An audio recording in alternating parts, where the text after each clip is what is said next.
សួស្តីអ្នកទាំងអស់គ្នាជួបគ្នាម្ដងទៀតហើយហើយវីដេអូនេះខ្ញុំនឹងប្រាប់អ្នកទាំងអស់គ្នាពីរបៀបធ្វើ V4 មួយដែលសាហាវខ្លាំងមែនទែនយំទៅធ្វើប្រហែលតែ5នាទីអីបាន V4 ហើយជាទៅយើងទៅធ្វើ V4 ហ្នឹងយើងទៅតែឯងមកទឹកកាងហ្មងយើងទៅដល់យើងទៅធ្វើបងថប់នៅហ្នឹងហ្មងអត់មានអ្នកគេហ៊ានមកយើងទេហើយមុននឹងធ្វើ V4 អ្នកទាំងអស់គ្នាកុំភ្លេចជួយចុច Like Subscribe បើសញ្ញារូបកណ្ដឹងម្នាក់មួយផងគឺអ្នកទាំងអស់គ្នាជួយចុចម្នាក់មួយទៅគឺថាមានអស់ទេតែផ្ដល់កម្លាំងចិត្តដល់ខ្ញុំធ្វើវីដេអូអ្នកទាំងអស់គ្នាទស្សនាបន្តទៀតអរគុណច្រើនមែនទែនដើម្បីធ្វើ V4 បានយើងត្រូវការ server មួយដែលមាន full moon ណាហើយឥឡូវខ្ញុំកំពុងតែចាំ full moon នៅក្នុង server នេះចាំឡើង1ម៉ោងជាងហើយអ្នកនរចូលរបស់ល្អមកប្រើបាននៅខាងឆ្វេងដៃរូបជ័យនេះខ្ញុំដាក់វានៅក្នុង group អ្នកគ្នាចុច link ក្រោម description នេះនឹងទៅដល់ group ហើយឥឡូវមិនបើយើងបានយកទៅចិត្ត full moon នេះទីទៀតយើងបានទៅកាងនៅកន្លែងធ្វើ V4 ហ្នឹងហើយមុនទៅស្ញែងដាក់កាមេរ៉ាមួយមកនេះ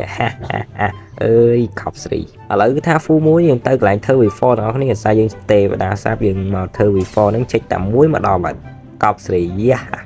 ហើយយើងមកដល់កន្លែងធ្វើ V4 នឹងចាំសិនឯងកន្លងមានអ្នកគេចង់ធ្វើ V4 ដែរអញ្ចឹងណាហើយខ្ញុំមានដំណឹងល្អមួយប្រាប់អ្នកនរគ្នាសិនអ្នកគ្នាត្រូវការដាក់ជាមួយនឹងរ៉ូបដែលមានល្បឿនលឿននិងសុវត្ថិភាព 100% ដល់ account អ្នកនរគ្នាឆាតទៅប្រាប់ដែរការលូតបាន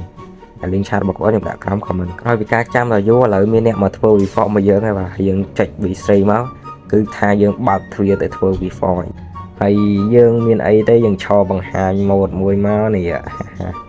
ដល់កន្លែងនេះចាំឪពុកវាដោះជាមួយនឹង trail ហើយមកយើងអត់មានពិបាកទេយើងចុចតែមួយយើង trail របស់យើងគឺ complete ម្ដងអ្នកនរគ្នាឃើញថាសាហាវយើងចុចតែមួយយើង complete trail ហើយហ្មងហើយមកកន្លែង PVP វាពួកចောက်ចែមនេះគឺថាដូចវាយមួយកូនក្មេងហ្នឹងនិយាយមែនតា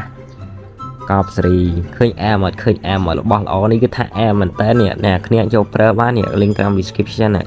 យកទៅប្រើបានទេតែទៅធ្វើ V4 ឬយើងទៅតែឯងយើងទៅដល់កាងមកមានណានេះមួយយើងកើតទេយើងធ្វើទេបណ្ណាឥឡូវយើងទៅកន្លែង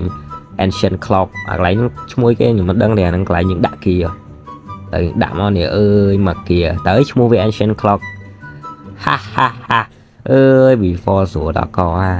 ហើយវីដេអូយក V4 ដល់កប់សេរីរបស់យើងគឺថាមានតែប៉ុណ្្នឹងឯង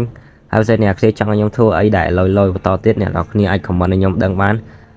ចាំខ្ញុំ reply comment អ្នកនរគ្នាហើយខ្ញុំនឹងធ្វើជាវីដេអូអ្នកនរគ្នាមើលដូចជាការតារារកកោះមីរ៉ាទៅរកកោះគិតស្នេហ៍ចាអ្នកនរគ្នាអាច comment បានចង់ឲ្យខ្ញុំធ្វើអីបន្តអរគុណច្រើនអ្នកនរគ្នាសម្រាប់ការគាំទ្រ